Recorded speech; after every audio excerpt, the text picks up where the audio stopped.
E aí dá para todo mundo ver. Bom, muito bem. Nós vamos então hoje cobrir esses últimos dois documentos que nós fizemos, que é o documento 10 e 11. Já vamos falar disso já já. E esses documentos são extremamente importantes para o entendimento um pouco daquilo que nós já vimos para trás e um pouco do que nós vamos ver ainda para frente, né? Então, só dando uma recapitulada, a gente viu lá a parte da introdução. Eu tenho certeza absoluta que todos nós temos muitas dúvidas ainda sobre aqueles documentos da introdução, e hoje a gente vai falar um pouquinho de alguns deles, para a gente ver como que eles vão se encaixando aqui.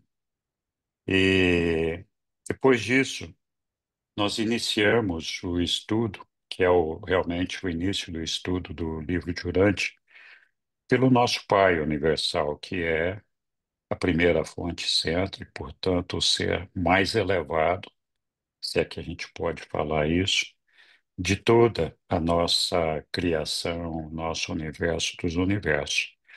Então, nós começamos ali no topo, e a gente, então, vem caminhando agora, falamos do Pai, do Filho, falamos do Espírito Infinito, e essas três pessoas conformam a Trindade. E a Trindade habita o paraíso. Então, hoje nós vamos falar da Trindade e do paraíso. E aí a gente vai recapitular e falar de algumas das coisas que nós vimos lá atrás. Então, eu vou compartilhar a minha tela com vocês aqui. Eu espero que todo mundo consiga ver a tela. Eu vou colocar em modo apresentação e vocês não hesitem em me interromper a qualquer momento, quando quiserem. Eu não vou estar vendo vocês nem acompanhando o chat. Então, se quiserem me interromper, fiquem à vontade. Coloquem as dúvidas, os problemas que quiserem, os comentários que quiserem, sem nenhum problema. Então, aqui é a revisão dos documentos 10 e 11, né? E a gente vai começar com o documento 10, que fala da Trindade do Paraíso. Vou colocar aqui meu tempo para correr aqui, senão eu perco meu controle. Então, a Trindade do Paraíso, que na verdade ela vai um pouquinho além daquilo que nós vamos falar aqui hoje, ela é um instrumento que facilita a primeira fonte centro, o nosso Pai, a escapar de um absolutismo da personalidade. O absoluto é um ambiente, nós vamos ver daqui a pouquinho, onde estão todas as coisas existenciais e que a gente, então, tem o absoluto como um modelo de coisas, como uma referência que não pode ser desmembrada, não pode ser diluída, ela pode ser copiada, mas não pode ser fracionada, não pode ser distribuída. Então, o pai, quando estava lá ainda na condição da Trindade, antes da Trindade, ele é o absoluto da personalidade. Nessa condição de absoluto da personalidade, ele não teria a possibilidade de multiplicar personalidades. E a personalidade é o ponto central do desenvolvimento de tudo que existe no mundo. Nós temos, de um lado, coisas e, de outro, personalidade. As coisas estão aí para atenderem as necessidades, os suprimentos daquilo que as personalidades precisam. E as personalidades são as responsáveis para colocarem tudo em movimento, para tomarem as decisões, avançarem da maneira como acham que deve ser. Então, a personalidade é o ponto central do universo dos universos. Então, não seria possível para o Pai nos conceder uma personalidade se ele continuasse sendo o absoluto da personalidade, porque ele não poderia se fracionar, o absoluto não se fraciona, e não poderia multiplicar personalidades. É por isso que o filho, por exemplo, que é o pai doou a personalidade absoluta para o filho não pode se fracionar, como o pai tem as frações do ajustador do pensamento. E também o filho não pode conceder personalidade. Ele é a personalidade modelo que nós temos que perseguir, que nós temos que nos guiar, que nós temos que ter como ícone para que nós sejamos um dia como o Filho Eterno é. Então, essa trindade, ela facilita ao Pai, no momento em que ele passa essa personalidade para o filho, ele facilita para o pai escapar desse absolutismo. E, ao mesmo tempo, essa a trindade, então, com a criação do Filho Eterno e do Espírito Infinito, surge a trindade, e a trindade associa, então, perfeitamente a expressão ilimitada da vontade pessoal e infinita de Deus com a absolutez da deidade.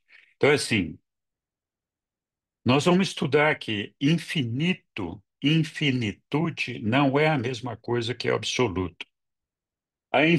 O absoluto está na infinitude, mas não é a infinitude. Tem a possibilidade de que o absoluto e a infinitude sejam coincidentes, mas absoluto é a realidade de Deus, e nessa realidade de Deus não entram algumas coisas. Ali só entra aquilo que é existencial, enquanto que no infinito entra aquilo que é existencial e potencial. Nós vamos falar disso daqui a pouquinho. Então, essa trindade que nós vamos estudar daqui a pouquinho mais para frente, ela facilita, então, ela permite que exista uma expressão ilimitada da vontade pessoal infinita de Deus, e essa vontade é de expandir e de desenvolver esse potencial de criação com a absolutez da deidade. Então, o Pai, o Filho e o Espírito, que são existenciais, eles são absolutos.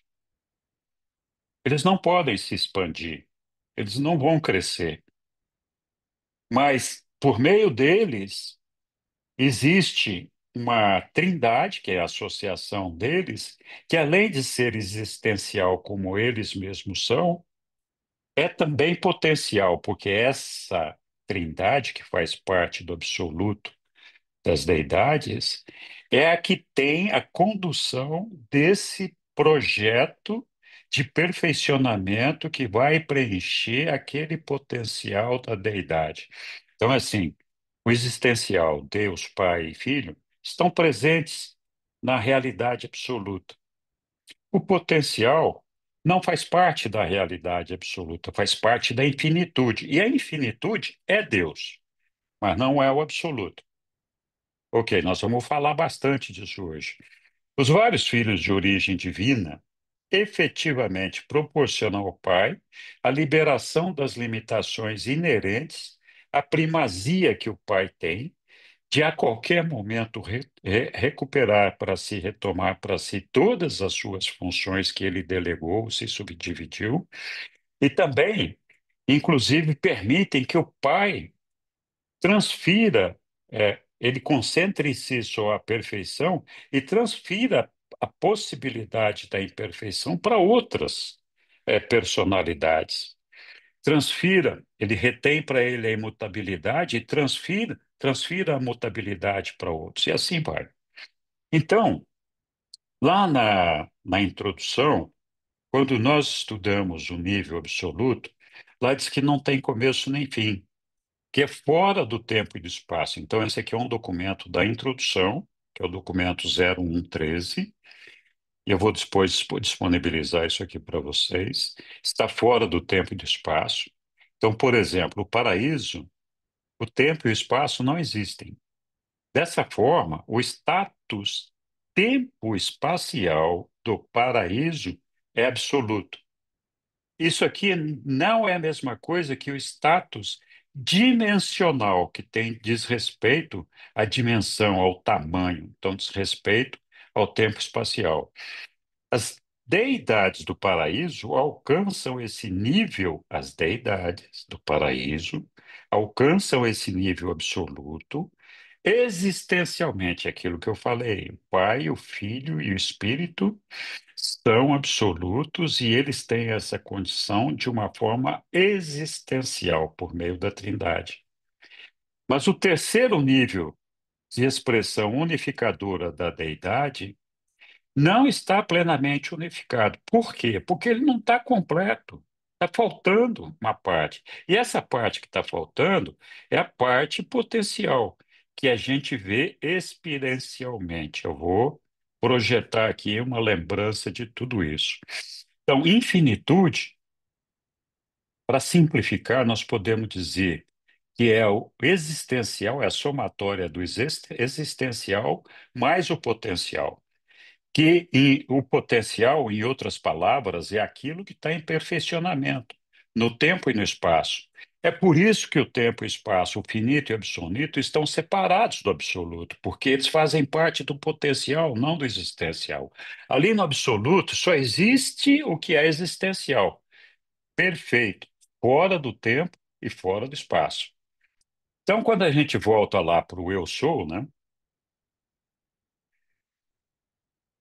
A gente tem que imaginar o eu sou, assim, vamos imaginar que isso aqui seja um centro da irradiação, da luminosidade de Deus, do eu sou, que se expande por todo o infinito, por toda a eternidade. Então, não tem limites, não tem fim, vai para cima, para baixo, para os lados, para o meio, para o fundo. Essa luminosidade é irradiada a partir de um ponto pelo eu sou e cobre toda a dimensão, a extensão da infinitude. Então, é um negócio sem fim, é por isso que a gente fala que tudo está inserido dentro de Deus, porque não tem nada que fica fora disso daí. Dentro da realidade do eu sou, nós temos o nível absoluto, que nós já falamos ali, que é a ausência de tempo e espaço, e incorpora principalmente o existencial. E aquilo que foi factualizado. Ou seja, quando o potencial for factualizado, se transformar numa realidade espiritual, ele passa a ser parte do existencial e parte do absoluto. Por enquanto, esse infactualização não faz parte, mas faz parte da infinitude. A infinitude não tem começo, não tem meio e não tem fim, e incorpora tudo o que existe e tudo que possa vir a existir. O existencial, que é aquilo que já existe, já é espiritual, já é uma realidade absoluta, e o potencial, que ainda não é uma realidade absoluta. Então é disso que nós estamos falando aqui. A Trindade permitiu que o nosso Pai separasse essas coisas e pudesse trabalhar esse nível potencial de forma a preenchê-lo. Além disso, a gente falou lá no passado que o Pai é a fonte o Eu sou é a fonte de todas as energias, espírito perfeito, eterno, infinito, etc.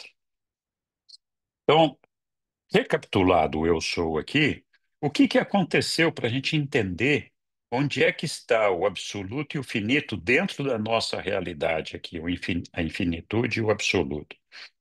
Lembro, a primeira coisa que aconteceu quando o Pai se desdobrou, ele se dividiu em absoluto das deidades, absoluto inqualificável e absoluto universal. O absoluto universal é aquele que tem o potencial, a capacidade de recompor tudo isso aqui e voltar para o eu sou. O absoluto inqualificável é toda aquela extensão da infinitude do Pai, com tudo que nessa infinitude possa existir, exceto as personalidades. O absoluto das deidades é onde está centrado as personalidades. E ali nós temos. duas coisas, né, dentro do absoluto das deidades.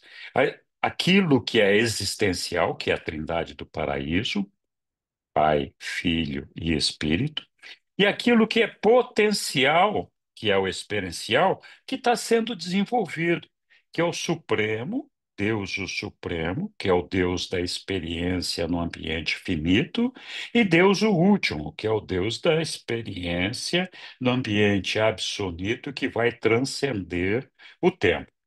Então, esse potencial aqui, do absoluto das deidades, não faz parte do absoluto ainda, mas está inserido na infinitude. Agora eu espero que eu consiga voltar para o lugar certo aqui, porque tem duas maneiras de voltar aqui. Não é essa. Desculpe.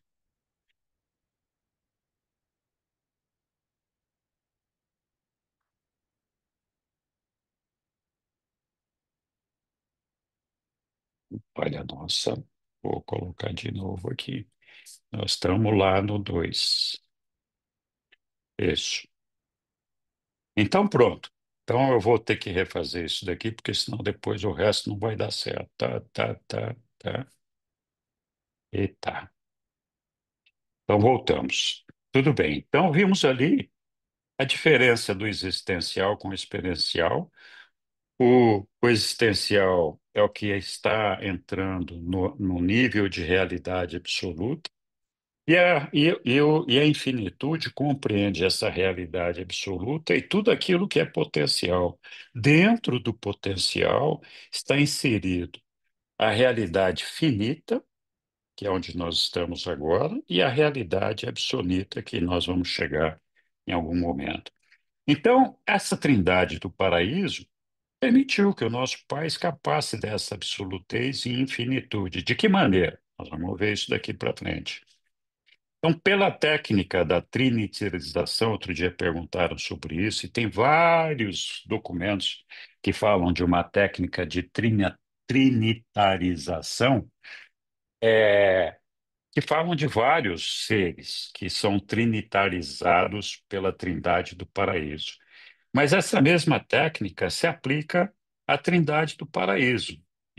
O Pai, o Filho e o Espírito. O Pai despoja-se com essa técnica da personalidade espiritual inqualificável que é transferida para o Filho, mas assim fazendo, ele constitui-se, então, como o pai desse filho. É isso? Ele fez um filho. E, consequentemente, ele reveste-se da sua capacidade ilimitada de tornar-se o Pai divino de todos os tipos personalizados de criatura volitiva. Então, ele pode, então, a partir desse momento, lembra, a personalidade absoluta, inqualificável, não pode se fracionar e não pode ser multiplicada.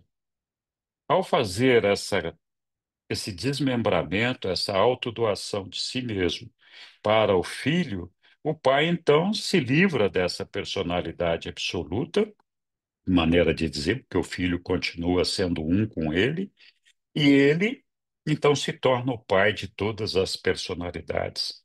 E após haver o pai otorgado a plenitude de si própria, a personalidade do filho, eles outorgam conjuntamente aquelas qualidades e atributos de poder e de natureza infinitos que assim existem na união pai e filho, constituindo um novo ser como eles próprios.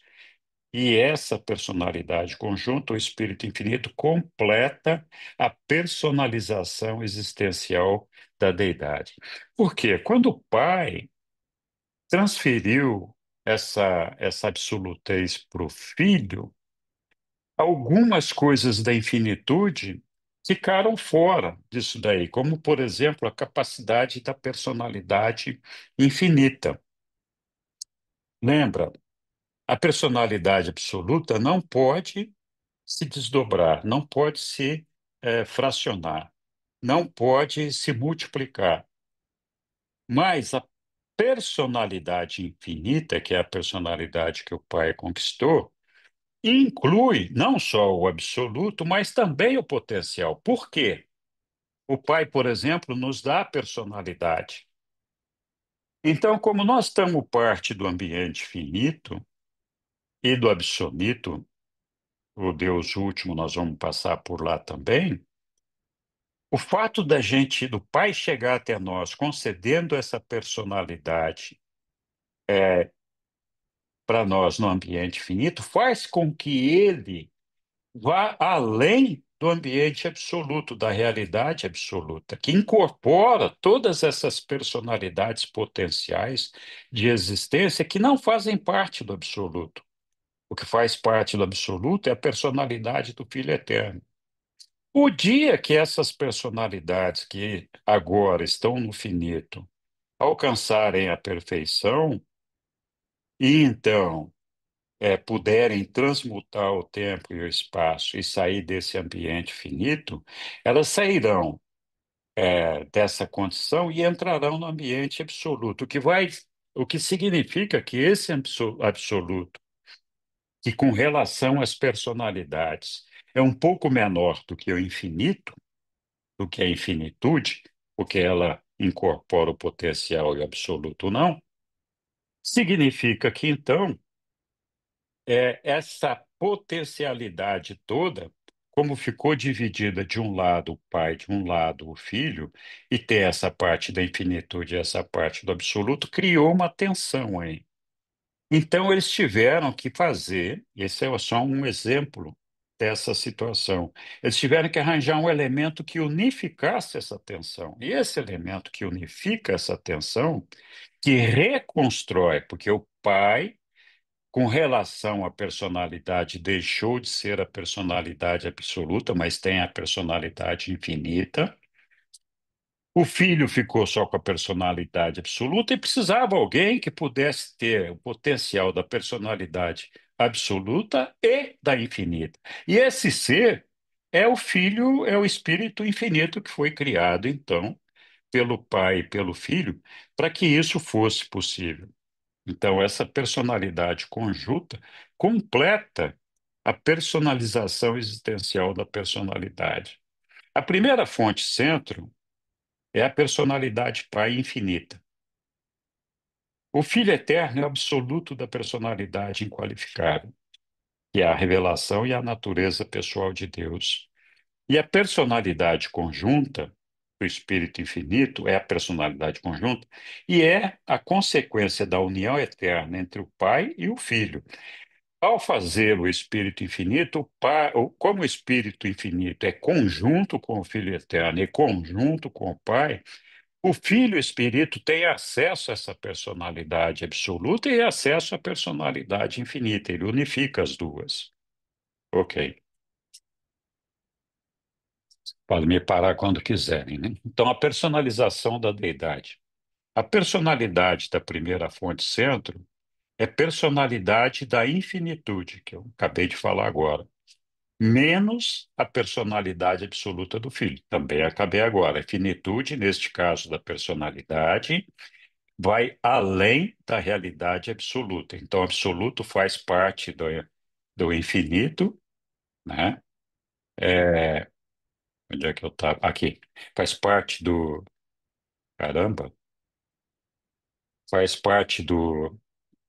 Personalidade da infinitude menos a personalidade absoluta do filho. Então, a personalidade da infinitude inclui a personalidade absoluta, mas como ela foi transferida para o filho, o pai é essa personalidade da infinitude menos a personalidade do filho, porque ele transferiu para o filho essa personalidade absoluta. E a personalidade da terceira fonte centro é consequência suprassomatória da união da personalidade liberada do pai e da personalidade absoluta do filho. Então perceba que tudo isso, toda essa engenharia, na verdade foi para que o pai pudesse fazer tantas personalidades quanto ele pudesse, de forma tal que o potencial da experiência pudesse ser desenvolvido e ser factualizado em algum momento. De outra forma, ele não teria que fazer isso, né? E aí vem uma explicação aqui de que apenas o Filho Eterno experiencia a plenitude do relacionamento entre as personalidades divinas. Que é plenitude essa? Plenitude da família. O Filho Eterno, ele tem a consciência tanto da filiação ao Pai, e juntamente com o Pai, eles são os antecedentes, né, os progenitores, se é que a gente pode falar assim, do Espírito. Então, o Filho Eterno tem pai e tem filho. O pai só conhece a experiência de ter filho, que é um seu igual, mas ele não conhece nenhum antecedente, nenhum ancestral. É por isso que ele é a primeira fonte sendo. O Filho Eterno tem o reconhecimento de um ancestral para a sua personalidade, que é o Pai, e ao mesmo tempo é o Pai conjunto do Espírito Infinito. Por último, o Espírito Infinito é consciente da duplicidade da personalidade ancestral. Quem são os seus ancestrais? O pai e o filho. Tem uma personalidade dupla ali. Mas não é progenitor de nenhuma personalidade coordenada da deidade. Então, embora exista toda uma progenie do Espírito Infinito dentro do nosso ambiente, naquele nível da Trindade, ele não tem nenhuma progenie ali. Então, ele não é pai de ninguém ali. Então, ele tem pais, mas não tem filhos. As três pessoas da deidade.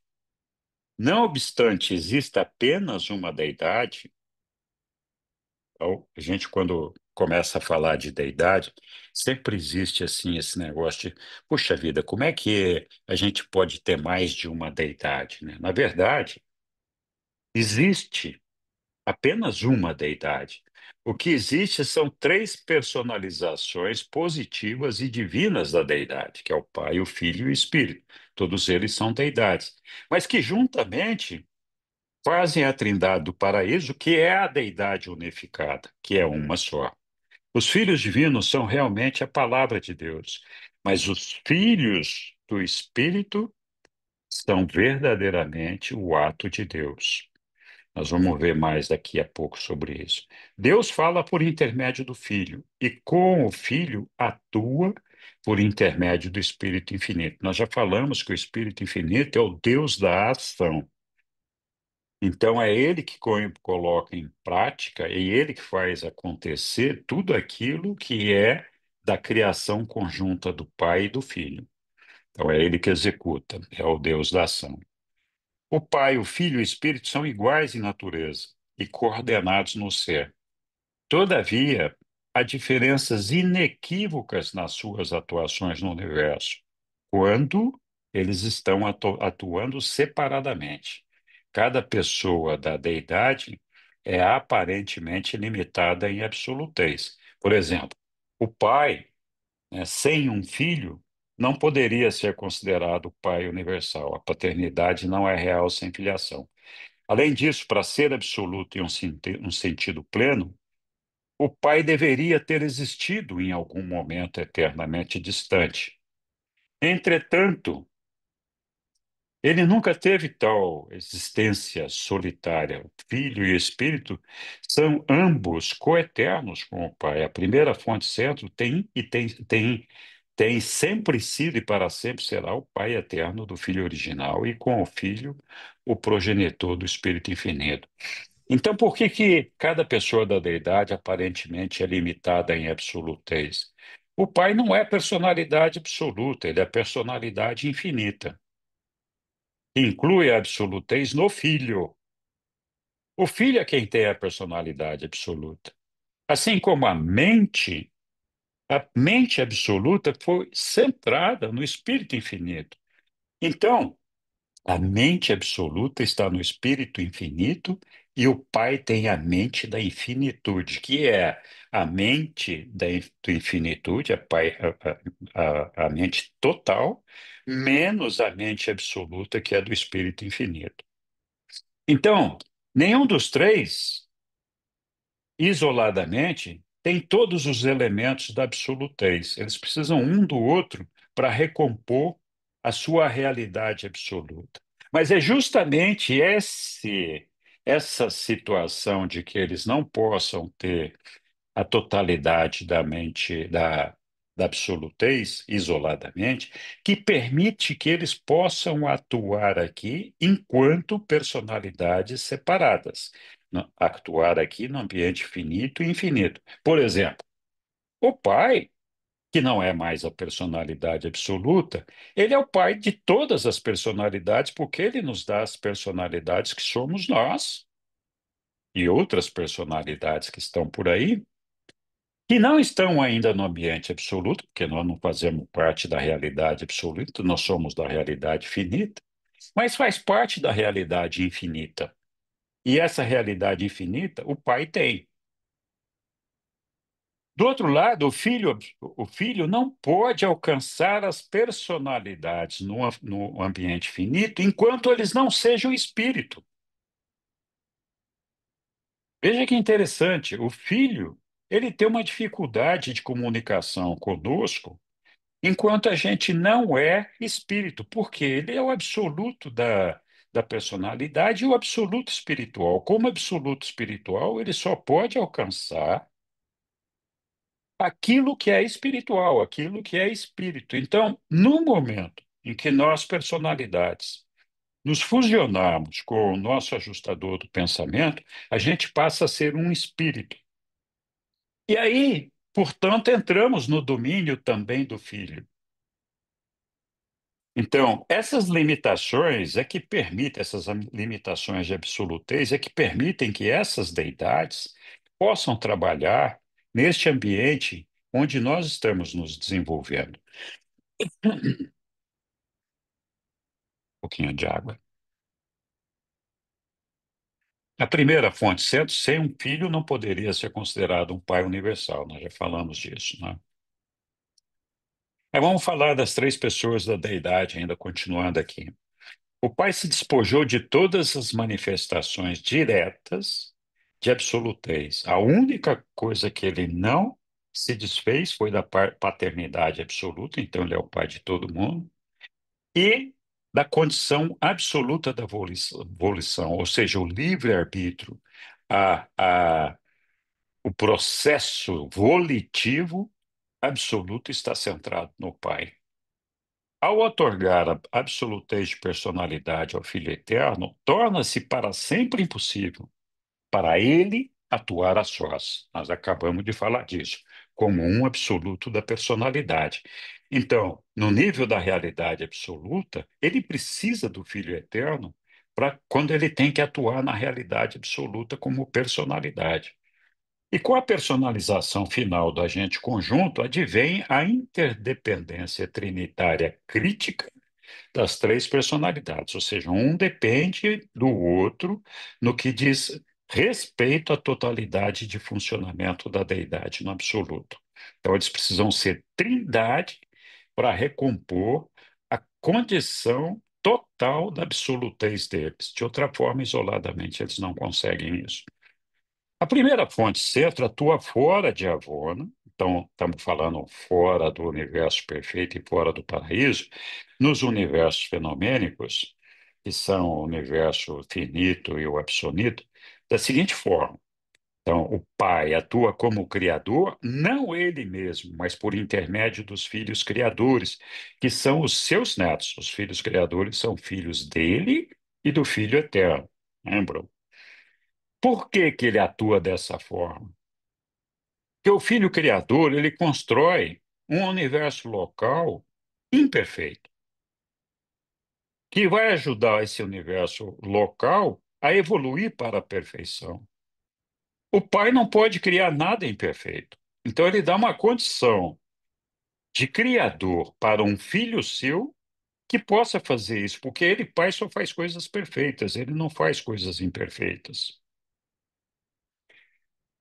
Como controlador, ele é o centro da gravidade do paraíso. Então, ele atua como um controlador de todo o universo através do centro de gravidade do paraíso. Nós vamos falar mais disso. Como espírito, por meio do Filho Eterno. Como mente, por intermédio do Criador conjunto. Como pai, ele mantém o contato com todos nós através de circuito de personalidade.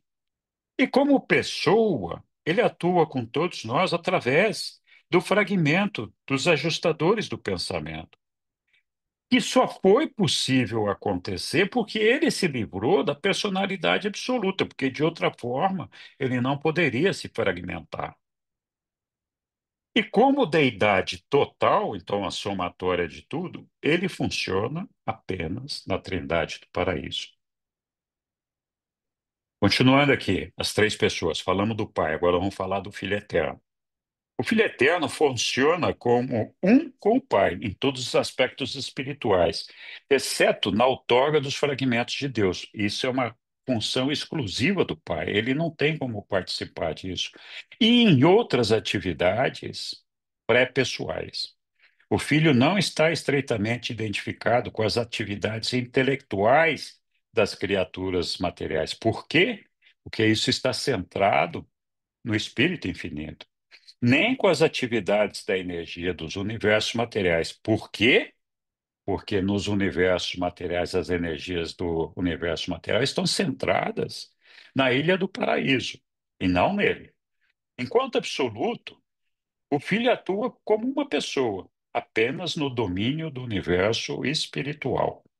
Então, ele é uma personalidade só no domínio do universo espiritual. Mas dentro desse domínio mesmo, onde ele pode atingir a todos os espíritos, alcançar todos os espíritos, mesmo ali ele não pode se fragmentar.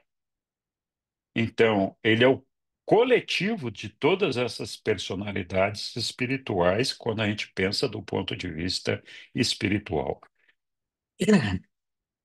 O espírito infinito é surpreendentemente universal e incrivelmente versátil em todas as suas atuações. Por quê? Porque ele é conjunto com o Pai, conjunto com o Filho. Então ele opera nas esferas da mente, da matéria e do espírito. Lembra, ele é o Deus da ação, ele que manipula a matéria.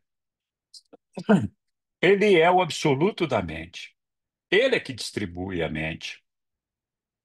E ele também é um ser espiritual, e lembram, na parte espiritual, o espírito infinito é a suprassomatória do Pai e do Filho. O Pai, que tem a parte infinitude da personalidade infinita e espírito infinito, menos o Filho. E o espírito infinito tem o Filho e o Pai, porque ele representa os dois. Então, ele recompõe isso daí. O agente conjunto, então, representa a coligação pai-filho, mas também funciona como ele próprio. A união trinitária da deidade. A Trindade é uma associação de pessoas infinitas, funcionando in- é, impessoalmente, mas sem contradizer a personalidade. Então, funciona de uma maneira impessoal, mas ela não contradiz a personalidade. A Trindade não tem personalidade, mas ela é composta por um grupo de personalidades. Então, a ilustração tosca, mas um pai, um filho e um neto poderiam formar uma entidade corporativa, uma empresa. Essa empresa seria não pessoal. Contudo, estaria sujeita à vontade dessas pessoas que são as proprietárias dessa empresa. Então, a Trindade, ela tem uma função, ela funciona de alguma forma e respeita a interferência da personalidade, ela é sujeita o direcionamento que a personalidade dá, mas ela não é uma personalidade considerada isoladamente como trindade. Aí, já que então a personalidade não tem atributos, porque ela não é uma pessoa e só as pessoas têm atributos, a gente teria que então pensar na personalidade, na trindade, como uma entidade que tem funções, desempenha um papel. As deidades pessoais, Pai, Filho e Espírito, eles têm atributos, mas é difícil que a gente possa falar de atributos para a Trindade. Essa coligação de seres divinos deve ser encarada como tendo funções, tais como, por exemplo, a administração da justiça. A justiça é ministrada pela Trindade. As atitudes da totalidade, então, tudo, quando você incorpora tudo no ser, ali no absoluto das deidades, as atitudes desse ser é que estão representadas, então, pela Trindade. E tem a ação coordenada e o supercontrole cósmico. Então, quem controla o cosmos e tem uma ação coordenada para que essa coordenação seja feita e esse controle é a Trindade do Paraíso. As funções da Trindade podem ser mais bem consideradas por meio das atitudes da Trindade para com o universo. Então, qual é a atitude da Trindade com relação ao nosso ambiente finito? Lembra, com relação ao ambiente finito, a Trindade, que é parte do absoluto das deidades, tem uma parte existencial e uma parte potencial. Então, o absoluto das deidades, na sua totalidade, que inclui o que é existencial, Pai, Filho e Espírito, mais aquilo que é potencial, que é, no caso do finito, Deus o Supremo e todos nós. Então, ela atua, a atitude dela com relação ao finito é no que diz respeito a esse desenvolvimento dessa experiência, o preenchimento desse potencial que está centrado no absoluto das deidades. Então, o máximo de autolimitação da Trindade é a sua atitude para com o finito, e é o Supremo. O Supremo é o que mais se aproxima de uma focalização do poder da personalidade, porque o Supremo é um derivado da Trindade. E a Trindade funciona como se fosse uma espécie de ajustador do pensamento do Supremo. Só que é uma personalidade que está em desenvolvimento, está em formação. Ela só vai estar completa quando ela for absolutamente perfeita. Então, quando ela for perfeita, vai escapar do finito, vai entrar ali no absoluto das deidades e aí passa a fazer parte do absoluto e não só da infinitude. Com relação ao absoluto, é a mesma coisa do que nós falamos com relação ao finito. Só que no absoluto, nós estamos falando da construção do último. O último é o Deus que vai se desenvolver depois de estar completado o Supremo. É o Deus que vai ajudar a todos nós a escaparmos, a transcendermos o tempo e o espaço. É uma experiência de transcendência do tempo e do espaço. Então, essa experiência estará completa quando essa experiência tiver acontecido e o último estiver completo. Então, tanto o Supremo como o último fazem parte desse absoluto das deidades naquela condição do potencial que entra na infinitude, mas não faz parte ainda do absoluto. Ok? A atitude absoluta, a Trindade do Paraíso, tem relação com as existências absolutas, porque ali está o Pai, o Filho e o Espírito Infinito, que são absolutos. Então, é daí a relação da Trindade com o absoluto. Os filhos estacionários da Trindade. Então, existe uma série de filhos estacionários da Trindade. E para que que eles servem? Por que que eles existem? Toda lei tem origem na primeira fonte e centro. Então, o Pai, a primeira fonte e centro, é a lei. A administração da lei espiritual é inerente ao Filho, a segunda fonte e centro. Quem faz a revelação da lei, a promulgação e a interpretação dessas leis e desses estatutos é o agente conjunto, o Espírito Infinito, a terceira fonte e centro. Contudo, a aplicação da lei à justiça cai no domínio da Trindade do Paraíso. E ela é executada por certos filhos da Trindade.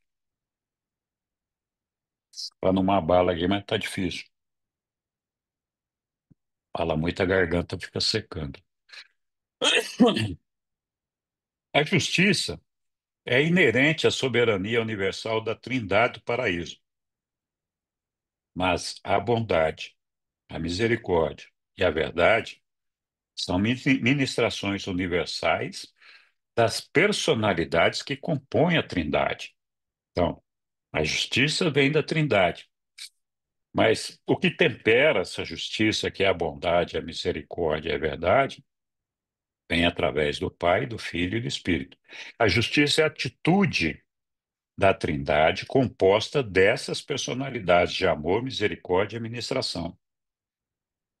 A justiça nunca é uma atitude pessoal. Então, é sempre exercida de uma maneira plural. Não tem um único ser no universo dos universos, nessa escala divina, espiritual, esteja exercendo a justiça sozinho. É sempre um conjunto de seres, dois ou mais. Para fazer a justiça, existe uma parte que a gente chama de evidência, que no nosso caso, assim, mal comparando, é aquilo que a gente chama de provas, né? Então, as evidências.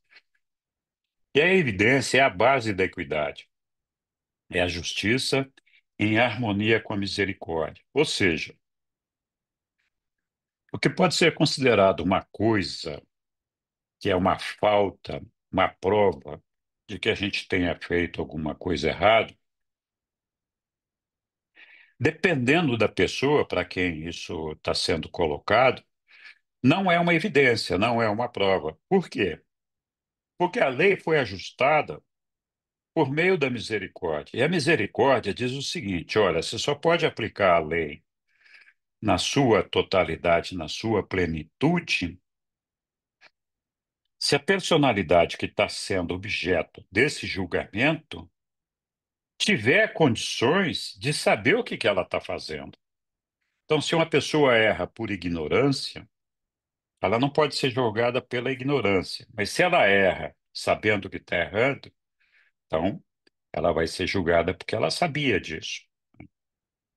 Então, a evidência é a justiça em harmonia com a misericórdia. E é suprido pelas personalidades da terceira fonte centro. Por exemplo, os anjos, serafins, os querubins, etc. O julgamento, de acordo com a evidência apresentada pelas personalidades do Espírito Infinito, então, as personalidades da terceira fonte certo mostram as evidências, né? Aí daí, a partir dessas evidências, o julgamento é feito, e essa aplicação final da justiça é uma função dada aos filhos estacionários da Trindade, que são seres que partilham da natureza trinitária do Pai, do Filho e do Espíritos unidos. Então, tem um conjunto de filhos estacionários que são responsáveis por fazer esse julgamento. Então, quem são esses filhos? Aqui está, então, a lista dos filhos da Trindade, que abrange as seguintes personalidades: os segredos trinitarizados da supremacia. Esses segredos trinitarizados, essa ordem de seres, eles estão ali, os mundos do Pai são dirigidos pela ordem mais elevada dos filhos estacionários da Trindade. Você já deve ter ouvido falar que em volta da Ilha do Paraíso existe um conjunto de 21 esferas, que são divididas em sete esferas, cada uma delas com cada conjunto de sete fazendo um círculo concêntrico. Então, eu vou mostrar aqui. Então, aqui tem a Avona, né? Aqui no meio está a Ilha do Paraíso, e aqui tem as 21 esferas aqui, em volta da Ilha do Paraíso. Essas esferazinhas maiores aqui, parecendo um ovo roxo, são as esferas do Pai. Essas esferas do Pai, nós vamos estudar isso quando a gente estiver estudando o universo dos universos, que é o próximo capítulo, são dirigidas, então, por essa ordem de seres, os segredos trinitarizados da supremacia. Aí nós temos a família Dias, que é composta dos eterno dos dias, anciões dos dias, perfeições dos dias, recente dos dias, os uniões dos dias e os fiéis dos dias. E além deles, os perfeccionadores da sabedoria, os conselheiros divinos e os censores universais. Quem é esse povo? Os eternos dos dias são os administradores de Abona. Então, é uma ordem de seres que administra a Bona. Os anciões dos dias são os governantes do superuniverso. Nós temos três anciões dos dias governando cada superuniverso. As perfeições dos dias são os governantes dos setores maiores. Cada superuniverso tem 10 setores, 10 zonas de administração maior, onde entram tudo aquilo que está no universo, e eles são administrados pelos perfeições dos dias. Os recentes dos dias são os governantes dos setores menores. Dentro de cada setor maior, existem 100 setores menores.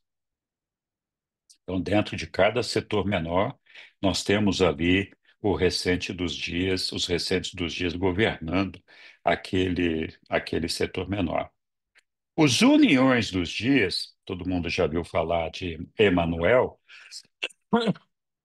que também é um filho da Trindade. Eles são os conselheiros do paraíso para os governantes do universo local. Então, o nosso Micael aqui, lá em Salvington, que é o nosso, então, o criador do nosso universo local, ele tem um conselheiro que vem ali da Trindade do Paraíso, que é Emanuel, que é união dos dias. Os fiéis dos dias são os conselheiros dos paraísos para os governantes altíssimos do governo das constelações. Então, dentro de cada universo local, nós temos 100 constelações. E cada uma dessas constelações é dirigida por três pais Vorundandé, que são filhos do Micael e da ministra divina. Nós vamos estudar tudo isso ali para frente. Então, esses fiéis do dia são conselheiros desses altíssimos, desses Vorundandés que dirigem as constelações. Aí nós temos os perfeicionadores da sabedoria, os conselheiros divinos e os sensores universais. Esse conjunto de seres, eles, então, as perfeições do dias têm um corpo, perfeições dos dias têm um corpo de conselheiros divinos, de perfeccionadores de sabedoria, de sensores universais e de conselheiros divinos. Pô, tá melado isso aqui. Conselheiros divinos, de perfeccionadores de sabedoria e de sensores universais, que estão ligados ao governo, então, dos perfeições dos dias. Perfeições dos dias, quem são? São aqueles que governam os setores maiores, está aqui em cima. Então, eles têm um grupo de conselheiros divinos, de conselheiros que é formado pelos perfeccionadores, sensores universais e os conselheiros divinos. Ok, então nós vimos quem é esse povo. Os filhos das três deidades do paraíso funcionam como a Trindade. Tais ordens não são representativas da atitude da Trindade, em um sentido universal. Elas representam essa atitude coletiva da deidade apenas nos domínios do julgamento executivo, ou seja, da aplicação da justiça. Foram especificamente concebidos pela Trindade para o trabalho preciso com o qual estão comprometidos e representam, para todos os fins, a Trindade naquelas funções e naqueles territórios, naquelas realidades, naquelas áreas onde elas estão designadas. Os anciões dos dias e seus colaboradores distribuem o julgamento exato com uma equidade suprema aos sete superuniversos. A última palavra sempre é a dos anciões dos dias. A justiça é o pensamento coletivo da retidão. Então, aquilo que é reto, que é certo, belo e verdade, de forma coletiva, se aplica para a coletividade, é a retidão. E aí a justiça é o pensamento coletivo da retidão. A misericórdia é a expressão pessoal de cada um, não é do coletivo. A misericórdia é a atitude de amor, a precisão caracteriza a aplicação da lei. O julgamento divino é a alma da equidade, sempre conformando a justiça da Trindade e sempre correspondendo ao amor divino de Deus. O homem, entretanto, não tem pleno conhecimento ou entendimento da justiça divina. Assim, da perspectiva do homem, na Trindade, as personalidades do Pai, do Filho e do Espírito estão ajustadas entre si para coordenar o ministério de amor, etc. Então, agora vamos falar um pouquinho do supercontrole da supremacia. O ser supremo é algo diferente. Vendo aqui, se nós estamos certos, estamos sim. O ser supremo é algo diferente da Trindade, embora faça parte da Trindade, mas esteja ainda em evolução. E há algo a menos atuando nos universos finitos. Ele não está completo ainda.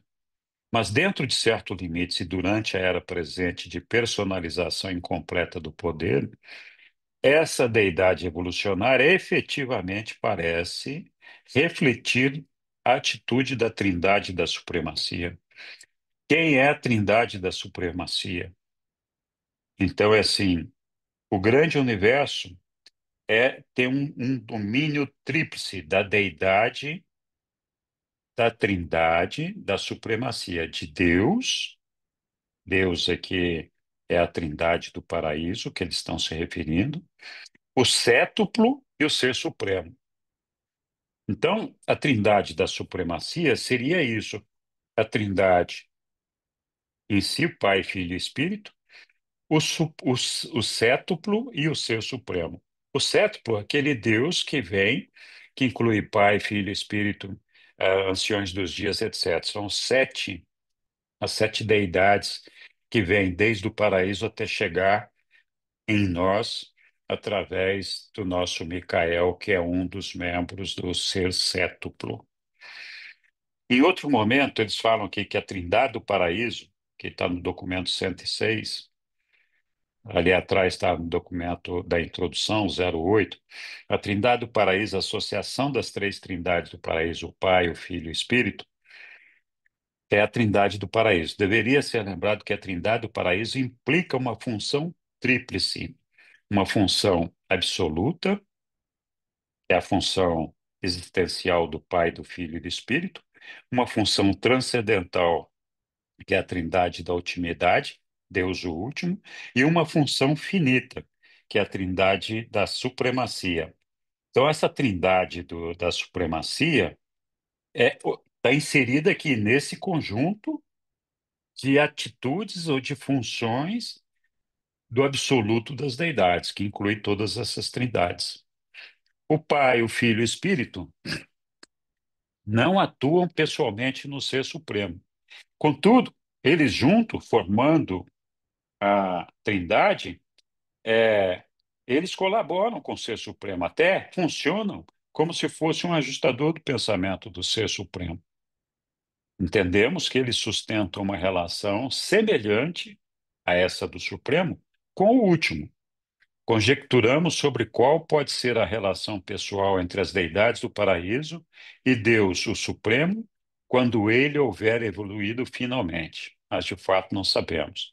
Então, quando esse Deus Supremo estiver completo, ele vai integrar o absoluto da deidade. Mas de que maneira que a trindade do paraíso vai se relacionar com esse novo, esse Deus que está perfeccionado ali? Eles não sabem. O supercontrole da supremacia ainda. Então, em função das atitudes e da atividade da Trindade, tem muita coisa que acontece que os reveladores não sabem explicar. E aí eles falam que a mente mortal pode pensar logo em mil e uma coisas. Eventos físicos, catastróficos, acidentes espantosos, desastres horríveis, doenças dolorosas, calamidades mundiais, e perguntar se tais visitações estão correlacionadas às manobras desconhecidas desse funcionamento provável do Ser Supremo. Por quê? Porque tudo isso é uma experiência e está em evolução. Então, estaria correlacionado com o Ser Supremo? Eles dizem aqui, francamente, não sabemos, não estamos realmente certos. Todavia, observamos que, à medida que o tempo passa, todas essas situações difíceis e mais ou menos misteriosas apesar de todo o desastre, de toda a miséria e tal, trabalham sempre para o bem-estar e o progresso dos universos. Pode acontecer que as circunstâncias da existência, as inexplicáveis vicissitudes da vida, estejam todas entrelaçadas em um significativo modelo de alto valor, por causa da função do Supremo e do supercontrole da Trindade. A verdade é que eles não sabem. Enquanto filho de Deus, vós podereis discernir em todos os atos de Deus a sua atitude pessoal de amor, mas não sereis sempre capazes de entender quantos entre os atos universais da Trindade, não do Pai, do paraíso, resultam no bem do indivíduo mortal nos mundos evolucionários do tempo e do espaço. Então, a Trindade tem uma função de movimentar todo o universo do universo para fazer com que existam todas as situações que a gente possa imaginar de imperfeição e que precisam ser superadas e melhoradas para alcançar a perfeição. Essa é uma função da Trindade. E nessa arena, nós estamos inseridos como o Deus o Supremo e todos nós que somos uma fração do Supremo. No progresso da eternidade, os atos da Trindade revelar-se-ão como significativos e plenos de consideração pelo todo, mas nem sempre aparentarão ser assim para a criatura do tempo. A gente vive se questionando sobre isso, não é verdade? É igual pensar na Trindade, além do ambiente finito que somos nós, né? Não seria aconselhável a gente ficar discorrendo sobre as funções da Trindade, da ultimidade, mas pode ser.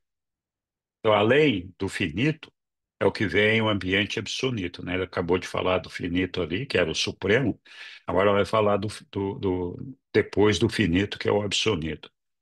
Não seria aconselhável, então, discorrer sobre essas funções da Trindade e da ultimidade, mas pode ser revelado que Deus, o último, é a manifestação da Trindade tal como é compreendida pelos transcendentores. Os transcendentores são habitantes do paraíso e eles não são criados, eles são derivados. Nós não vamos entrar no mérito deles aqui, a gente vai estudar os transcendentores no documento 31.8. Nós estamos inclinados a acreditar que a unificação do universo mestre seja o ato da culminância do último. Então, o que que é o universo mestre? É todo o universo central, mais os superuniversos, que é o ambiente finito, mais o absoluto, que é os quatro anéis exteriores. Esse é o ambiente do universo mestre. Então, eles acham que isso vai estar completo e terminado, né? O ato de culminância será quando o último estiver completo. Ainda que nenhuma das deidades do paraíso preencha sozinho todo o potencial da deidade, coletivamente as três o fazem. Nós já falamos disso atrás. Então, portanto, com base nisso, eles dizem que três pessoas infinitas parece ser o número mínimo de seres requeridos para ativar o potencial pré-pessoal e existencial da deidade total, que é o absoluto das deidades. Muito bem. Continuamos aqui com a trindade além do finito, então ainda falando do último e do absoluto. O corpo de finalidade, que é onde nós devemos chegar, abrange, entre outros, aqueles mortais do tempo e do espaço que tenham atingido a perfeição e tudo que é pertinente à vontade de Deus. Então, como criaturas e dentro dos limites da capacidade da criatura, eles conhecem a Deus completa e verdadeiramente, os finalitores. Havendo assim encontrado Deus como o Pai de todas as criaturas, esses finalitores devem, em algum momento, começar a procura do Pai suprafinito.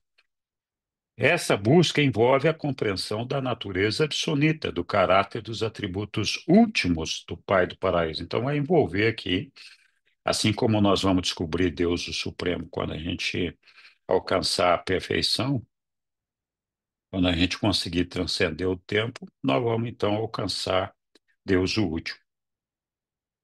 Nós, como finalitores, tendo percorrido toda essa carreira. Aqui nós terminamos o documento da Trindade e começamos o documento da Ilha Eterna do Paraíso. paraíso é o centro eterno do universo dos universos e o local da morada do Pai universal, do Filho eterno, do Espírito infinito e seus coligados. Então, é ali, paraíso, é ali que as deidades moram, as personalidades da deidade. Essa ilha central é o corpo organizado mais gigantesco de realidade cósmica. Não tem nada que tenha o tamanho dessa ilha do paraíso em todo o universo, mestre. O paraíso é uma esfera material, mas ao mesmo tempo, então é feito de matéria, tem uma matéria, mas ao mesmo tempo é uma morada espiritual. Toda a criação inteligente do Pai universal é domiciliada em moradas materiais. Nós somos uma criação inteligente do nosso Pai, moramos num local material. E assim todos os seres espirituais ou não que vivem e que existem acima de nós também moram, têm moradas materiais, inclusive o paraíso. Portanto, o centro de controle absoluto deve ser também material e físico. E, novamente, deve ser reiterado que as coisas do espírito e os seres espirituais são reais. O paraíso serve a muitos propósitos. Aqui, então, nós vamos falar da residência divina. Serve a muitos propósitos na administração dos reinos universais para todos os seres e criaturas. Contudo, o fato preponderante e primordial dele é funcionar como local de morada da deidade. Deus habita, tem habitado e para sempre irá habitar nessa mesma morada central e eterna. Nós o temos sempre encontrado e sempre o encontraremos lá. O Pai Universal é cosmicamente focalizado, espiritualmente personalizado e geograficamente residente nesse centro do universo dos universos. Então, essa é a principal função da Ilha do Paraíso. Como é que é essa ilha? Qual é a natureza dela? Bom, para começar, o paraíso, que é é um, podemos dizer, um planeta, um astro, sei lá qual é o nome certo para a gente falar, não é esférico, ele é elipsoide. O diâmetro norte-sul sendo um sexto mais longo que o diâmetro leste-oeste.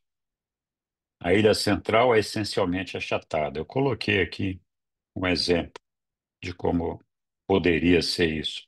É só a figura que a gente, mas não é, evidentemente, uma imagem do paraíso, vista aqui na horizontal e aqui na perpendicular. Azul horizontal, amarelo perpendicular. A ilha central está geograficamente dividida em três domínios de atividade. Então, nós temos a parte superior, paraíso periférico, que é o que está em volta, e o paraíso inferior, que é o que está embaixo. Referimos-nos à superfície do paraíso, a qual está ocupada com as atividades da personalidade, como o lado superior. Então, a morada, a deidade, é na parte superior. A superfície oposta, que é o lado inferior, centraliza a parte da energia que é emanada para o universo dos universos, né? A periferia do paraíso proporciona atividades, então aqui em volta do paraíso, proporciona atividades que não são estritamente pessoais e também não são não pessoais. A Trindade parece dominar o plano pessoal ou superior. Então, a Trindade está lá, morada lá em cima. O absoluto inqualificável, lembra? O absoluto inqualificável é aquele que tem toda a infinitude de Deus, parte da energia, daquilo que seria superfície, espaço, profundidade, altura, largura, ah, energias que não sejam personalidade. Está tudo ali no absoluto inqualificável. Que ao se separar, centralizou uma porção, ao se separar do absoluto do eu sou, para permitir a existência do sim, os. Você falou que a periferia do paraíso, ela proporciona atividades pessoais e não pessoais. Volta aí, por favor, para... exatamente, atividades que não são pessoais nem não pessoais. Então, são o quê? São pré-pessoais, Ah, por tá. exemplo. tá? Caso do ajustador dos pensamentos. Uhum. Não estou dizendo que é eles que vão ali, mas Uhum. o ajustador do pensamento é pré-pessoal, não tem personalidade. Ok, ok, Ok? obrigada. Então, a Trindade parece dominar o plano pessoal superior, absoluto inqualificável, que eu estava dizendo aqui, então, que se separou ali do eu sou para permitir a existência do absoluto das deidades, absoluto universal, e uma partezinha do absoluto inqualificável, então, ficou centrada na parte inferior da Ilha do Paraíso. É dali que vem toda a energia que a gente usa para fazer tudo que a gente tem. Então, continuando aqui da natureza da ilha, a ilha eterna é composta de uma única forma de materialização, que são sistemas estacionários de realidade. Essa substância real do paraíso é uma organização homogênea da potência espacial e não será encontrada em nenhum outro lugar no amplo universo dos universos. Então, a gente não conhece, não sabe o que é. Os Melquisedeques de Nébano há muito denominaram essa matéria de absolutum. Essa fonte material do paraíso não é nem morta, nem viva. Eu não consigo imaginar o que seja isso. É a expressão não espiritual original da primeira fonte centro. É o paraíso. E o paraíso não tem duplicado. Então, a gente não conhece essa matéria, mas é uma coisa material. Parece-nos que a primeira fonte centro concentrou todo o potencial absoluto de realidade cósmica no paraíso. Realidade cósmica, nós estamos falando do finito e do ah, absoluto, como uma parte da sua técnica de autoliberação das suas limitações da infinitude. Nós já falamos disso lá atrás, como um meio de tornar possível a criação subinfinita. Então, a única maneira de fazer com que essa criação subinfinita, o que que é subinfinito? É o absoluto e o finito, que não é infinito. Então, a maneira de fazer com que o absoluto e o finito pudessem existir foi através dessa autoliberação das liberações da infinitude do nosso Pai. O paraíso existe fora do tempo e não tem localização no espaço. Então, você imagina que não existisse o nosso universo, existisse só a Ilha do Paraíso. Eu falei daquele ambiente infinito, onde o eu sou está localizado, irradiando toda a sua energia, toda a sua luz, para toda a eternidade, para toda a infinitude, para toda a largura, comprimento, altura, dimensão, seja lá o que for. Então ali só existe a Ilha do Paraíso. Como é que você pode dizer em que lugar dessa infinitude essa ilha está? A gente pode pressupor que ela está no centro, mas não dá para afirmar isso, porque não existe um centro ali, é tudo sem limite fora do. Então, é por isso que a Ilha do Paraíso não tem uma localização no espaço, até porque ela não faz parte do espaço, como a gente vai ver. O espaço, que somos nós, o ambiente em que nós estamos, origina-se aparentemente logo abaixo do paraíso inferior. O tempo, aparentemente, origina-se acima do paraíso superior. Contudo, o tempo como nós o compreendemos não é um aspecto da existência do paraíso. Lá, o tempo não é, lá não existe o tempo como nós temos aqui. Embora os cidadãos da Ilha Central sejam plenamente conscientes de uma sequência não temporal de eventos, o movimento não é inerente ao paraíso, ele é volicional. Então, não tem movimento ali, diferentemente de todos os planetas que têm rotação, etc., né? Mas o conceito de distância, mesmo o da distância absoluta, tem muito significado, pois pode ser aplicado a localizações relativas do paraíso, ou seja, dá para a gente estabelecer distâncias dentro do paraíso e com relação ao paraíso daquilo que é gerado a partir do paraíso. O paraíso é não espacial, consequentemente, as suas áreas são absolutas e, portanto, se prestam ao serviço de muitos modos, além daquele que concebe a mente mortal. Vamos falar do paraíso superior. No paraíso superior, nós temos três esferas grandiosas de atividade. Primeira esfera é a esfera da presença da deidade, a segunda, a esfera santíssima, e a terceira, a área santa. Então vamos dar uma olhada aqui nisso aqui. Isso aqui vamos imaginar que seja o paraíso. Gente, isso aqui é só uma simbologia. Então, essas três esferas aqui, ó, fazem o que eles chamam de esfera da deidade. Essa parte rosa é onde seria a parte do Espírito Infinito, a parte amarela, a parte do Filho, e a parte central aqui, azul, que seria a parte do Pai. Então, esse conjunto de três esferas aqui seriam esferas da presença da deidade, a casa da deidade. A esfera santíssima é reservada, então tem essa segunda esfera, a funções de adoração, trinitarização e realizações espirituais elevadas.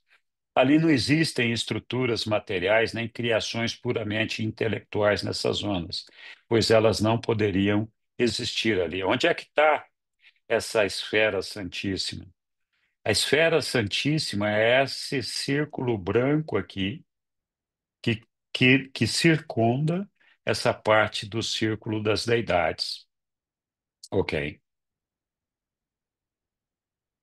A área santa, que é a região exterior ou residencial, é dividida em 7 zonas concêntricas. Então vamos lá. Daqui, é essa daqui. Uma, duas, três, quatro, cinco, seis, sete. Pronto. Elas fazem parte, então, dessa área santa. É, é dividida em 7 zonas concêntricas. O paraíso, algumas vezes, é chamado a casa do Pai, posto que a residência eterna dele e que é a residência eterna dele. E essas 7 zonas são muitas vezes designadas como as mansões do Pai do Paraíso. A primeira zona interna é ocupada por cidadãos do paraíso e nativos de Avona, que podem estar morando no paraíso. A segunda zona é uma área residencial dos nativos dos 7 superuniversos e é subdividida parcialmente em 7 imensas divisões. Cada um desses setores é dedicado exclusivamente ao bem-estar e ao avanço das personalidades de um único superuniverso. Ou seja, quando a gente chegar no paraíso, nós vamos morar numa dessa segunda zona, em numa dessas subdivisões da segunda zona. Aqui tem um exemplo que são 7 subdivisões nessa círculo verde aqui, que poderia ser um exemplo disso que eles estão falando aqui. Então, imagina, todos nós, de todos os superuniversos, se chegarmos na Ilha do Paraíso, vamos morar ali. Imagina o tamanho desse negócio. E aí, a gente vê esse tamanho aqui, o paraíso superior. Cada um dos 7 setores do paraíso é subdividido em unidades residenciais apropriadas ao alojamento sede de 1 bilhão de grupos de trabalho, separados de indivíduos glorificados. Acha que grupo de trabalho, que é um bilhão, é muita coisa? Então, dessas unidades, cada 1.000 constitui uma divisão, cada 100.000 uma congregação, e assim vai. É um número absurdo. Esses números assombrosos de designações residenciais no paraíso, em um número para além dos nossos conceitos, ocupa consideravelmente menos do que 1% da área designada para a Terra Santa. Ou seja, nós, não, nós vamos entrar todo mundo num lugarzinho que é menor que 1% de toda a área santa, que não é a totalidade do paraíso. Imagina o tamanho desse negócio, né?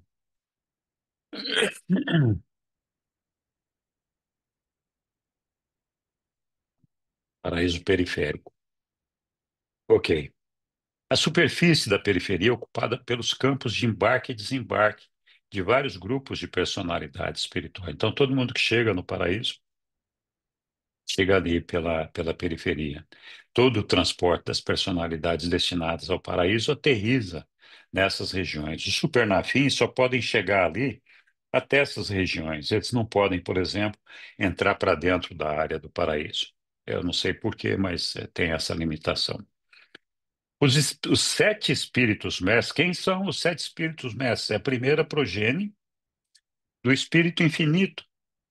Cada espírito mestre direciona a energia espiritual e mental do seu para um superuniverso. Então, cada um deles atua sobre um superuniverso. E esses espíritos mestres, eles são a representação da energia mental e espiritual de cada uma das deidades do paraíso e suas combinações. Então, o espírito mestre número um é o pai, dois é o filho, três é o espírito, quatro, pai, filho, cinco, pai, espírito, sexto, filho, espírito, e sétimo, pai, filho, espírito.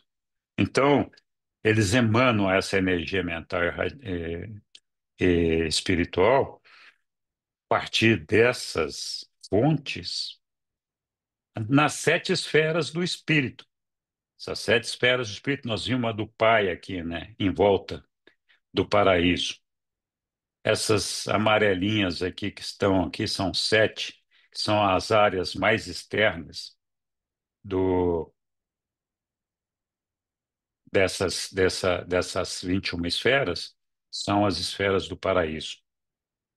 E agora ferrou, porque eu movimentei ali, tenho que voltar lá em cima, onde a gente estava de novo. Ah, tenho que achar, né?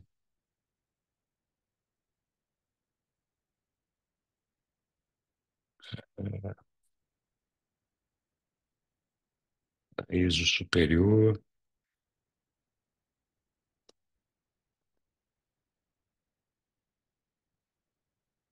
E aqui que nós estamos. Paraíso periférico. Ok. Então é a área de embarque e desembarque.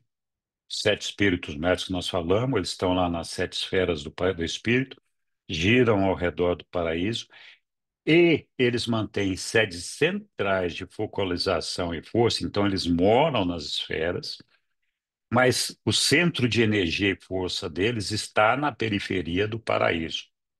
Ali, as presenças dos sete diretores supremos de potência, circulando lentamente, indicam o local das sete estações, de onde algumas energias saem como clarão na direção dos sete superuniversos. Ali no paraíso periférico estão as áreas enormes de exposição histórica e profética, destinadas aos filhos criadores, aos Micaéis, destinados ao universo local. Existem 7 trilhões dessas reservas ali. Então, tudo que acontece no universo do universo, a gente pode ir buscar ali e a gente vai conhecer. Paraíso periférico, a porção do paraíso que foi designada para o uso dos universos existentes, está ocupada apenas na proporção de 1 a 4%, enquanto toda a área destinada a essas atividades é menos de 1 milhão de vezes aquela que atualmente se faz necessária para tais propósitos. O paraíso é grande o suficiente para acomodar as atividades de uma criação quase infinita. Ok. Paraíso inferior. No paraíso inferior, as personalidades não habitam, não tem personalidades ali. Ali só atua. Ali também não atua o absoluto das deidades. Ali o que nós temos são circuitos de física, de energia física e força cósmica, como segue. Então, na parte central está uma zona desconhecida e não revelada, que nós não sabemos o que tem ali, que é a zona da infinitude, que vem provavelmente ali do absoluto inqualificável. A segunda zona, essa zona é cercada de uma área sem denominação. Ocupando as margens exteriores está a terceira zona. Está numa região que tem a ver principalmente com a potência espacial e a força-energia. A força-carga primordial do espaço parece estar focalizada nessa área. Então, parece que toda a força do espaço está localizada nessa área. Esse centro consiste de três zonas elípticas. Essas zonas elípticas têm a mais interior, é o ponto focal das atividades de energia de força do próprio paraíso. Então, dali que saem as atividades de energia e fonte. Parece agir como um coração gigantesco, cujas pulsações dirigem as correntes até os limites mais exteriores do espaço físico. A zona intermediária, não estamos certos a respeito das funções espaciais dessa zona. Lá parece ser estática, exceto por expandir-se e contrair-se de três ciclos de atividade. Então, ninguém sabe para que serve isso. A zona mais exterior pode ser identificada com as funções do absoluto inqualificável. Essa área é o local das atividades não imaginadas, o ponto central do circuito das emanações que espalham em todas as direções do espaço até os limites mais externos dos sete superuniversos. Essa presença espacial é inteiramente impessoal. Nós já falamos que o absoluto inqualificável é impessoal. Aí, nós teríamos que falar um pouquinho do espaço para compreender a respiração do espaço. O espaço contrai-se e expande-se. Essa respiração, o que é isso? Então, o espaço, eles chamam é aqui, ó. Vamos imaginar que aqui tem no centro a Avona, a, a Ilha do Paraíso com as sete esferas sagradas. Aqui nessa área azulzinha maior aqui estariam os sete superuniversos, depois os anéis exteriores. Então isso aqui, esse conjunto que inclui essas bexigas para cima e para baixo, é o que eles chamam de espaço. Nós vamos ver isso numa outra imagem depois que dá para ver melhor. Então, o espaço respira de que forma? Essa área horizontal aqui, ela se expande, crescendo para fora. Quando isso acontece, essas bexiguinhas aqui dão uma murchada, diminuem. De vez em quando, elas retraem, essa zona horizontal retrai. Quando isso acontece, as bexiguinhas enchem. Então, basicamente, esse sistema de respiração do espaço afeta tanto a extensão horizontal do espaço, como. Ei, caramba, é aqui mesmo. Como o vertical, né? Muito bem. O espaço não preenchido, que eles estão falando aqui, que existem nos vastos reservatórios de espaço acima e abaixo do paraíso, esse espaço não preenchido e esses reservatórios, essas bexiguinhas aqui que nós estamos falando, aqui para cima e para baixo, que funciona como um pulmão. O espaço não preenchido quer dizer não preenchido por aquelas forças, energias, potências e presenças conhecidas como existentes em espaços ocupados.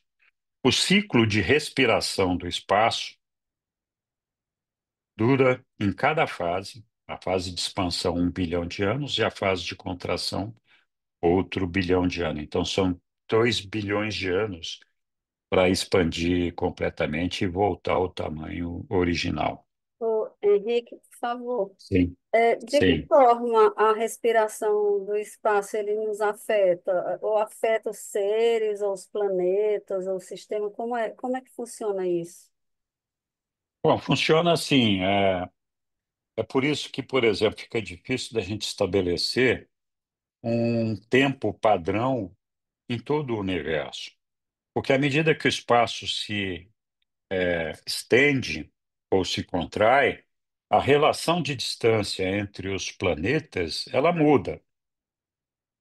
Não vamos dizer que é uma mudança tão radical a ponto de ficar incontrolável, mas vai chegar uma hora que, de repente, o dia não tem 24 horas, tem 23 ou tem 28, porque essa expansão tudo faz com que a gente fique mais.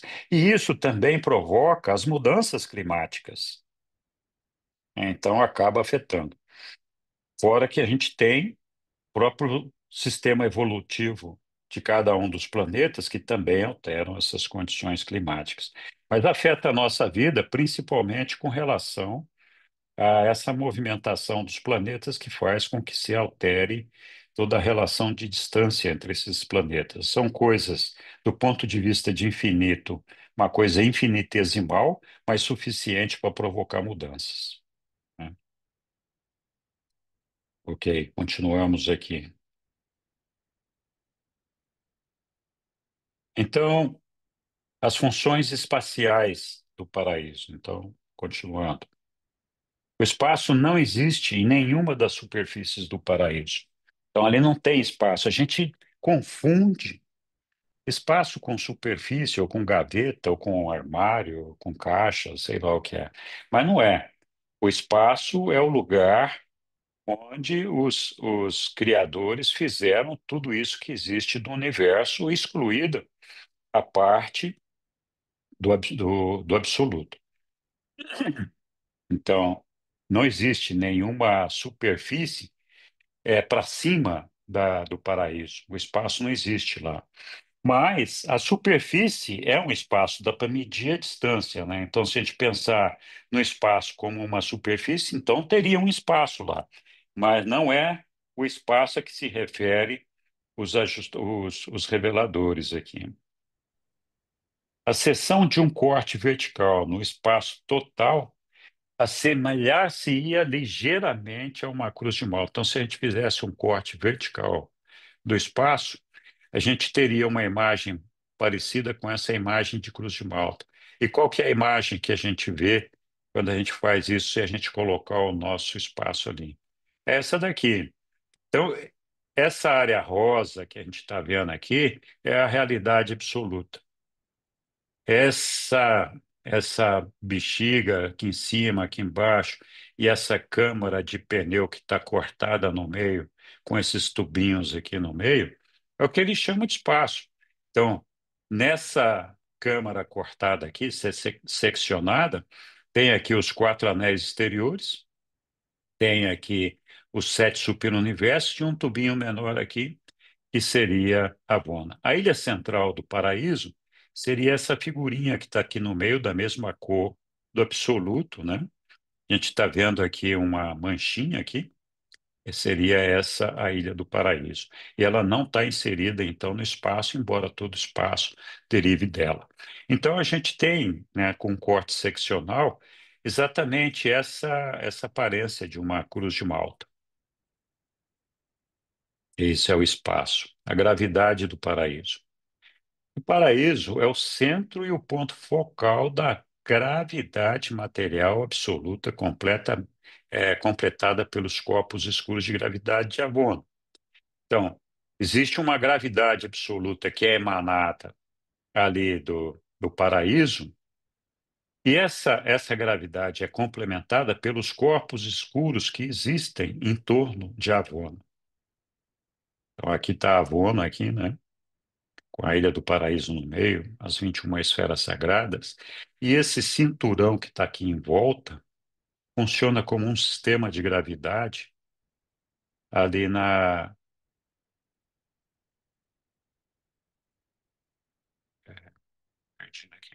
ali em volta de Avon, né? E ele ali emana uma energia ali, uma gravidade. E agora eu vou ter que voltar aqui por outros meios. Um pouquinho só, ver se eu consigo voltar direto, mas não. Para aí. De vez em quando essas automações me atrapalham aqui. Vou voltar lá. Já estamos quase terminando.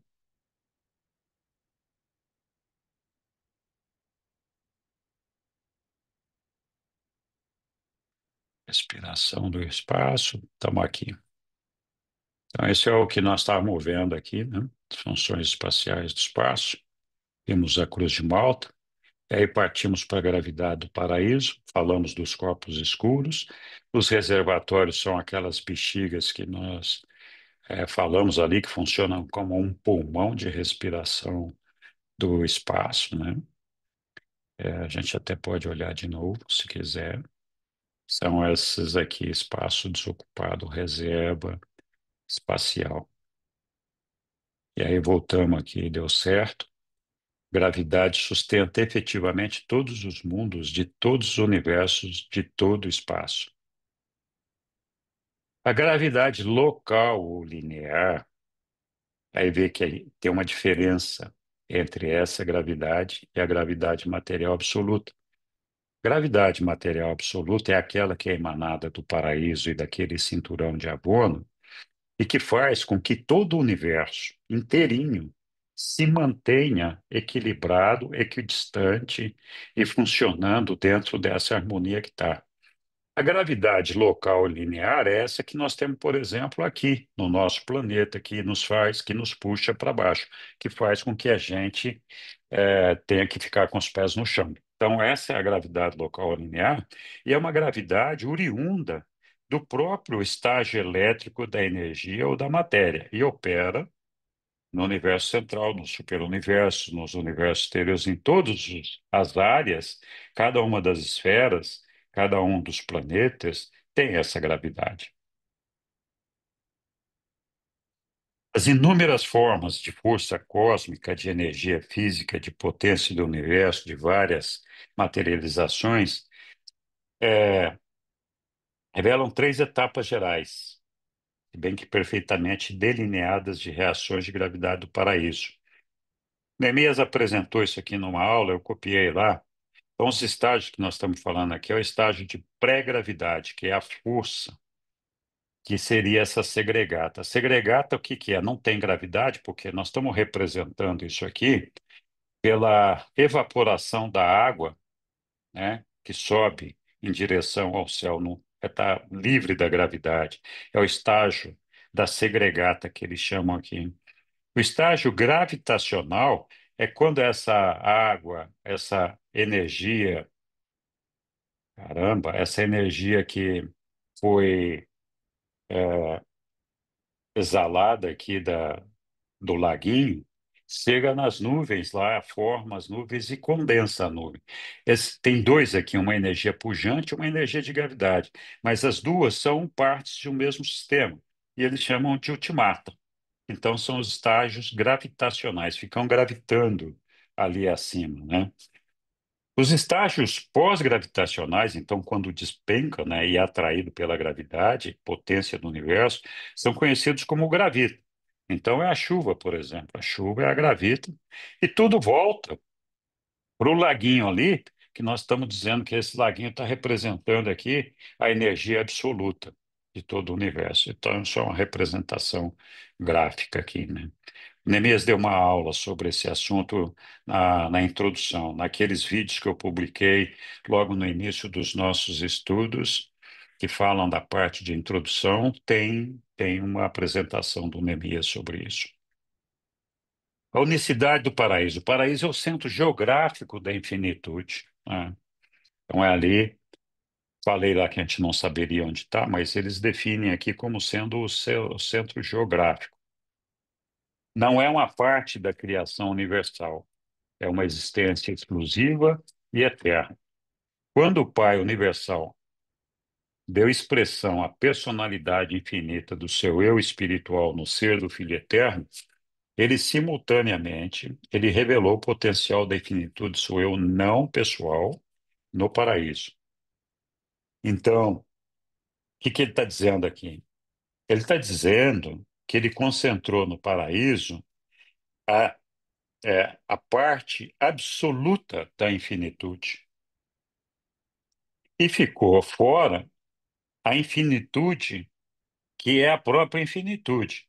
Então, o Pai revelou o potencial de infinitude do seu não pessoal como paraíso.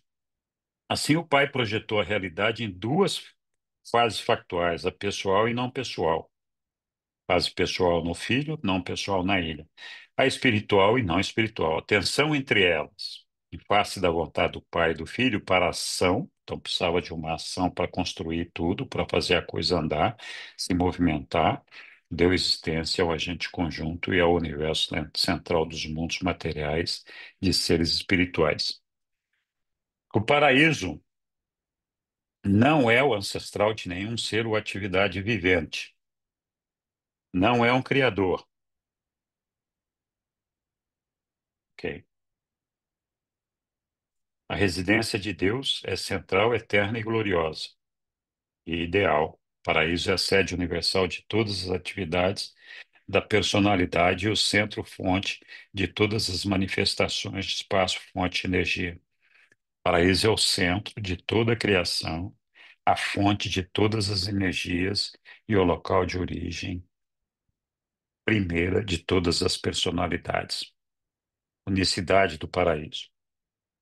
Para os mortais, nós aqui, que interessa realmente do paraíso, a gente saber do paraíso, é que, de fato, lá está a morada perfeita do Pai Universal e que o nosso destino é o paraíso. É o destino remoto das almas imortais, dos filhos mortais e materiais de Deus. Isso é o que interessa para nós, embora eles tenham detalhado aqui tanta coisa sobre o paraíso, é isso que nós temos que saber. Esse documento foi apresentado por um perfeccionador da sabedoria, lembram? Nós estudamos ali atrás, um dos filhos da Trindade do Paraíso, a ordem de seres de filhos de Trindade do Paraíso, incumbido para fazer essa revelação pelos anciões dos dias de Uversa. Esse perfeccionador de sabedoria, eles fazem parte das cortes de julgamento do ancião dos dias. Então, dependendo da natureza e gravidade do caso, é o ancião que preside as cortes. Se não, um perfeccionador da sabedoria é quem preside a corte, ou um conselheiro divino. Os perfeições do dia, lembra lá, que também são filhos da Trindade do paraíso, têm um corpo de conselheiros divinos, de perfeccionadores da sabedoria e censores universais. Nós estudamos isso aqui ali atrás. Com isso, meus amigos, meus queridos, muito obrigado. Chegamos aqui ao final do estudo da Trindade e da Ilha do Paraíso. Nós vamos começar a estudar na segunda-feira o universo dos universos. E aí, muitas dessas coisas que a gente viu aqui vai fazer mais sentido para a gente. Uma parte fascinante, esse estudo do universo dos universos. Dúvidas, perguntas? Eu ia sugerir, ali não é, para mim, Henrique, quando se fala de Hum, não tem espaço, mas tem consciência, né? Eu acho que o espaço contém, a consciência contém o espaço, porque o que que é o espaço, né? Cara,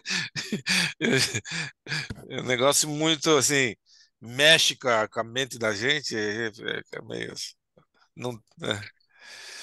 assim, o espaço, essa zona, é uma câmara de ar definida ali pelos reveladores. É a construção, a criação que o Pai fez.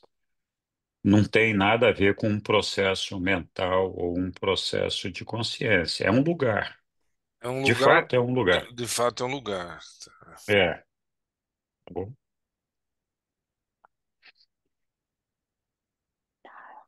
Obrigada, Henrique. Muito bem explicado. Imagina. Obrigado a vocês. Eu vou publicar o vídeo lá. Podem rever sempre que quiserem, Muito fazer as obrigada. perguntas que quiserem. Beijo para todos Estudou muita vocês. coisa. Obrigado, Henrique. Prazer revê-los. Obrigada, hein? Prazer a Obrigada, todos Henrique. vocês. Muito Obrigado. obrigada. Beijo. Obrigada, Obrigada. Tchau. Tchau, pessoal. Bom fim de Tchau. tchau. domingo. Obrigado pelo carinho Igualmente. aí. Tchau, tchau. Tchau. Tchau, tchau. Tchau. Tchau.